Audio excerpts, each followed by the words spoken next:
Amorim's safe even if he loses to Sunderland, some reports suggest. But another report suggests no. Amorim's really not safe.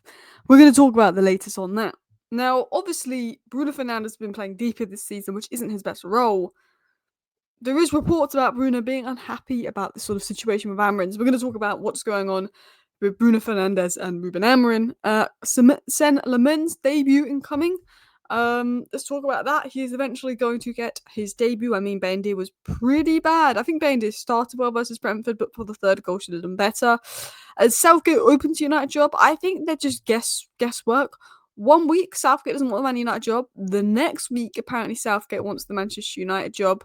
Honestly, who knows what to believe with this Southgate stuff, but I don't expect Southgate to be Man United manager.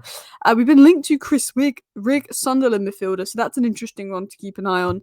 And we're going to talk about Manchester United's latest new youth signing. Fabrizio Romano said some interesting things about him rejecting other clubs for Manchester United. So, hello, and welcome back to Alice Talks Football, and welcome back to your 10-minute roundup. If you're new to the channel, every evening I do a 10-minute roundup of all the Manchester United news, so you get it in 10 minutes, so you're up to date, and you don't have to watch like an hour-long stream.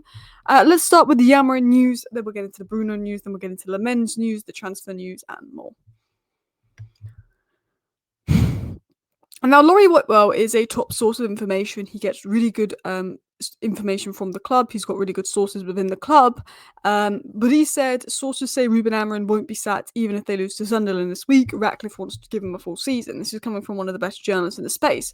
What I will say is he will get his information from Manchester United, and Manchester United will not be putting any information out about Ruben Amorim not being safe, because Manchester United want us to beat Sunderland and want us to go on a winning run. I think if we lose to Sunderland on Saturday, he could be sacked, and we could get a new manager in the October international break. But Man United aren't going to put out, by the way, if he loses, he's sacked, or if he loses the next 3, he's sacked. They're going to keep, every time you ask Man United and sources inside Man United, that brief journalist, they're going to say he's sacked. They're going to say, sorry, he's safe. He's, we're going to back him. We're going to give him time. They did the same with Ten Hag. So Lewitt was a very good journalist. Some people freaking out saying, oh, they're going to give Amorim the full season. If things are bad, Amorim won't get the full season. We know that. He might get a bit of time. He might not get sacked if we lose to Sunderland, but he will get sacked if we're looking relegation zone at Christmas time. There's no way they will stick with him. I will tell you that. But they're obviously going to brief to journalists positive things, because it's, Ruben Amorim doesn't want to be reading from one of the best Man United sources that they plan to sack him tomorrow. Man United don't want that. So, of course. Now, there were some very mixed reports on this. Ruben Amorim will likely get a 38 games split across 2 seasons, and United will use that as a yardstick. Ruben Amorim's 34 games in at Manchester United. This is Ben Jacobs effectively saying they will judge him across 38 games. That's the equivalent of a full season, which almost is unfair, because in his first season, he did come in and we sold like half our attack, and we didn't bring him anything other than Dorgu, and there was injuries. So it is hard to judge him off his first season in that sense. But his second season, we're judging off his second season, it's not great so far. And if maybe they give him 4 or 5 more games, they feel that's enough. They feel maybe it's too early to sack him now. He could go on a run. It could be good. But if we crap in 5, 6 games, maybe United feel that's enough. I think Amorim has got till Christmas at longest if things aren't good. I think if things aren't good by Christmas, he's gone. I don't think they'll stick with him a full season, even if things are bad. I think if it was any other manager, they would have been sacked by now. I think the only reason Amorim is here is because Ineos don't want to get it wrong. They made, they sat Ten Hag. They don't want to get it wrong again. They don't want to admit they're wrong, which is why they're giving Amorim more time. If Amorim wasn't appointed by Ineos, they'd have sacked him by now. If Amorim was at West Ham, he'd have been sacked by now. So, yeah. So let's talk about Bruno Fernandes. Is Bruno unhappy with Amorim? I don't think so, but is Bruno unhappy? Bruno's not going to be happy because we're not playing well. He's not playing his best. There's no way you can tell me Bruno's happy. Bruno's a leader. Bruno's professional. He's not going to let anyone know if he wasn't happy. Bren Jacobs said this. On Bruno, I wouldn't call him unhappy with the manager, but he's unhappy about playing a deeper role. There has been speculation of Bruno being unhappy at United, unhappy with the deeper role. I mean, some people even think he missed the penalty on purpose. Bruno's never going to miss a penalty on purpose. Even if Bruno's not happy with the manager, he's going to give 100%. Bruno isn't playing well because Bruno's in a role that doesn't suit him, but he is giving 100%. Sam C then came out and said just now that Bruno remains fully focused on leading Manchester United, continuing to set standards, expect of the club's captain, I understand. Those close to Fernandes say he doesn't have any complaints about the role he's been asked to play and is leading by example. Bruno is among the strong leadership group. Amorim is determined to help turn things around. Everyone's hoping for a positive result against Sunderland. Of course, we want a positive result against Sunderland because otherwise we're going to a 2-week negativity spiral in the international break, which is what I don't want. We need to beat Sunderland.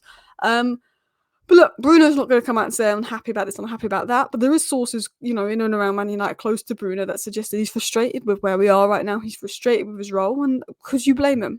He's going to be professional. He's going to be happy. He's not the one to complain. But I wouldn't blame Bruno if he's frustrated. I wouldn't blame Bruno if he's annoyed. I mean, Bruno's had 2 or 3 crap games this season, but he's not a deep player. He can get deep and be involved in play and dictate play and recycle the ball, but defensively, he's not got the defensive awareness for that role. And he should be playing number 10 with his creativity skill. Now, talking of a player that should be playing, let's talk about Lammens. Andy Mitten said this on the goalkeeping situations on the Talk of the Devil podcast. I think Lammens was brought with the intention of being Manchester United's number 1. It would just take a bit of time for him to get to that point. I agree. Ramona said that, Ben Jacobs said that. Everyone said the expectation is Lammens will be number 1. Man United don't want to rush him in. I think now that we've got less big games coming up, I think the fact that Bayindir was pretty crap again, and look, if Bayindir was prime Alisson or prime Neuer or Buffon, Lammens isn't going to get a sniff. But surely Lammens has got to play a Premier League game because we've got no FA Cup till January. So I think that Lammens is going to eventually take Bayindir's place. I think he'll get an opportunity or 2, and if he's good, I think he takes Bayindir's place. I think Lammens could be number 1 within the next month, to be honest. I don't think we're going to see much more of Bayindir, which is a good thing. Now, let's talk about the manager situation. We've been linked to Iraola, who apparently dreams of the job, Glasner that dreams of the job, Xavi is desperate for the job, Michael Carrick would take it in a heartbeat if he was given it on an interim basis. There's been a lot of rumours, and one rumour was that we want Southgate, and it came out 2 days ago by the Mirror that Southgate wouldn't go and get the Man United job, he doesn't want it. Samuel Lutkers is now saying that Southgate is open to discussing the possibility of taking over at Manchester United if we part ways with Amorim, and Southgate believes it could take up to 4 years to make United contenders in the UCL. Now I'm going to tell you something about Samuel Lutkers. Samuel Lutkers loves to stir the pot. He loves to stir the pot. When we lose, he loves to put out dressing room leaks. When people aren't happy with this player, he loves to put out a negative story on this player. Samuel Lutkers is someone that uses negativity to drive clicks. So he's the type of person to write that we'll bring Southgate in, and because it will get clicks and interactions like, oh no, Man United fans get scared. I don't think we're actually going to bring Southgate in. I'd be very shocked if we did. Now I want to get into some transfer news. Chris Rigg is a player that remains on Manchester United's radar, and a summer bid was considered, but they had other issues squad-wise to sort. I agree, he's a young player, we need an experienced midfielder, he's one for the future. I like Chris Rigg, really good, talented young midfielder, but we need someone now a bit more proven. I mean, he's shown he's good this season, but we need someone that's a bit more proven, a bit more ready-made, a little bit more experience, if I'm going to be completely honest, like a Wharton or Baleba or Elliot Anderson than a Chris Rigg.